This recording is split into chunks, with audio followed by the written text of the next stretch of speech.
बिल्कुल साहब, जो बच्चे घूमकर खा रहे हैं, जो स्वादिष्ट समझ रहे हैं, वो एक समय के बाद उनके लिए प्रॉब्लम बन सकता है। आज के डेट में जो पेरेंट्स को लगता है कि बच्चा है, कोई नहीं, आगे जाके वो परेशान होंगे कि हमारे बच्चे की इस बीमारी का इलाज हमें नहीं मिल पा रहा। भाई साहब, पहले मोहल्ले में कुल्फियाँ बिकती थी, जी। बर्फ की होती थी जी। या खोए की होती थी। ठीक है, अब क्या हो गया? अब आइसक्रीम है, पता ही नहीं क्या है। अब क्या हो गया? अब बच्चे जाते हैं वो मोमोज, हाँ, चाउमीन, बर्गर, वैसे ही उनके मुंह हो गए, तो वैसे ही उनके पेट हो गए। अब जब आता है बच्चा 13-14 साल की लड़की को लेके, पेरेंट्स आते हैं कि इसको पीसीओडी का प्रॉब्लम है सर, इसको जब पीरियड आते हैं इसकी जान निकल जाती है, इसको ये खाने पीने की दिक्कत है। तो इसी से डायबिटीज़ की तरफ जा रहे हैं लोग, क्योंकि हमारा जो पेनक्रियाटिक सिक्रेशन है, पेनक्रियाज है, जो हमारी ग्रंथि है, उसका रिलेशन सीधा सीधा लीवर से है भाई साहब। अच्छा गोयल साहब, लीवर, डायबिटीज और पैंक्रियाज की अगर मैं बात करूं, क्या आपस में इनका कनेक्शन है? हाँ, लोग कहते हैं मुझे शुगर होगी, मैं कहता हूँ पहले तेरा लीवर खराब था, तब कुछ सालों के बाद जाके शुगर ने दस्तक दिया, क्योंकि हमने पहले लीवर को डिस्टर्ब किया, फिर डायबिटीज़ हुआ, डायबिटीज़ के बाद फिर थायराइड हुआ, थायराइड के बाद बीपी हुआ, बीपी के साथ ही कोलेस्ट्रॉल बढ़ा, ट्राइग्लिसराइड बढ़ा, पूरी लाइन लग जाती है, फिर हार्ट आ गया। फिर मैं उनको पूछता हूँ क्या बात है, होलसेल में मिल रही थी क्या, इतनी बीमारियाँ इकट्ठी खरीद रखी हैं? हंस पड़ते हैं लोग, है ना? क्यों? ना तो अब वॉक है, ठीक है। वॉक जो है वो सारी मोबाइल खा गया। बिस्तर पे बैठ के एक बार रील शुरू हो गई, चल कल चलेंगे सैर करने, आज तो हो गया सारा काम। इसमें बहुत पंगा हो गया।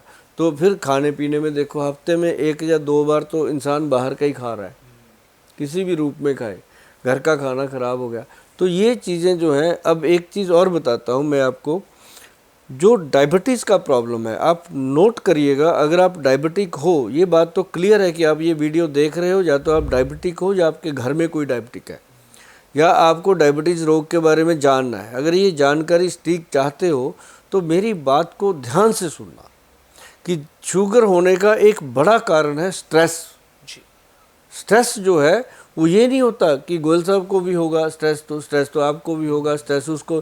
स्ट्रेस होता है कि हम एक बात को लेके छोड़ते ही नहीं, छोड़ते ही नहीं, वो दिमाग में ही अटक गई, और फिर क्या होता है कि हम सोचने लगते हैं, सोचने लगते हैं। क्या होता है, एक एग्जांपल देके बताता हूँ कि आसमान में सबसे पहले क्या होता है, बादल, फिर बादल करते हैं गड़गड़ गड़गड़ गड़गड़ गड़गड़ करते हैं ना, गड़गड़ाहट होती है बादलों की।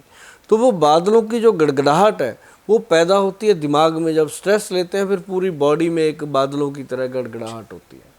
फिर वो शांत कैसे होती है, एक जगह बिजली कड़कती है, बंदे की जान लेके जाती है। उसी तरह वो गड़गड़ाहट जो होती है वो हमारे किसी न किसी ऑर्गन पे जाके इफ़ेक्ट कर देती है। सीधा स्ट्रेस का इफेक्ट होता है मैदे पर।